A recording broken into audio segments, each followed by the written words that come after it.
ಪಾಟೀಲ್ ಅಂತ. ನಮ್ಮೂರು ಹಿರೇಮನಹಳ್ಳಿ, ಖಾನಾಪುರ ತಾಲೂಕು. ನಾವು ಭತ್ತ ಬೆಳೆಯೋದು ನಮ್ಮ ಅಪ್ಪ ನಮ್ಮ ಅಜ್ಜ ಕಾಲಂತರ ಭತ್ತ ಬೆಳೀತಾ ಇದ್ದೀವಿ. ಈಗ ಗ್ರೋವರ್ ಕಂಪ್ನಿಯವ್ರು ಬಂದು ಔಷಧ ಸ್ಪ್ರೇ ಮಾಡಂದರು. ನಾ ಕೆಲವೊಂದು ಔಷಧ ಸ್ಪ್ರೇ ಮಾಡಿದ್ದೆ, ಯಾವುದೂ ನಂಗೆ ಅಷ್ಟು ಸರಿ ಅನಿಸಿರ್ಕಿಲ್ಲ.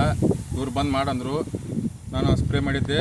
ಸ್ಪ್ರೇ ಮಾಡಿದ್ದು ಏನು ವ್ಯತ್ಯಾಸ ಅಂದರೆ, ಇದಕ್ಕೆ ಸ್ಪ್ರೇ ಮಾಡಿಲ್ಲ ನಾನು. ಈ ಭತ್ತಕ್ಕೆ ಸ್ಪ್ರೇ ಮಾಡಿಲ್ಲ ಅಂದರೆ ಇದು ಬೇರು ಅಷ್ಟು ಬಿಟ್ಟಿಲ್ಲ ಮತ್ತು ಹಳದಿ ಇದೆ.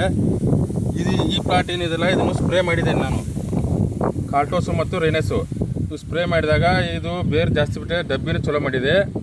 ಅದಕ್ಕೆ ಇದರಿಂದ ನಂಗೆ ಚಲೋ ರಿಸಲ್ಟ್ ಬಂದಿದೆ. ಅದಕ್ಕೆ ಇದು ಸ್ಪ್ರೇ ಮಾಡಿದ ಭತ್ತ, ಇದು ಸ್ಪ್ರೇ ಮಾಡಿದ್ದು ಭತ್ತ, ಇದು ಸ್ಪ್ರೇ ಮಾಡಿದ ಭತ್ತ. ನಾ ಕಂಡುಕೊಂಡಿದ್ದು ವ್ಯತ್ಯಾಸ ಅಂದರೆ ಇದೆ. ಅದು ಯಾವುದಂದರೆ ಕಾರ್ಟೋಸು ಮತ್ತು ರೇನಸ್ಸು ಎರಡು ಸ್ಪ್ರೇ ಮಾಡಿದ ನಂತರ ಸ್ಪ್ರೇ ಮಾಡಿದ್ದು ಇದು, ಸ್ಪ್ರೇ ಮಾಡಿದ್ದು ಅಂದರೆ ಇದು. ಎಲ್ಲರೂ ರೈತರು ಮಾಡ್ಬೇಕಂತ ನನ್ನ ಅಭಿಪ್ರಾಯ ಅಷ್ಟೇ.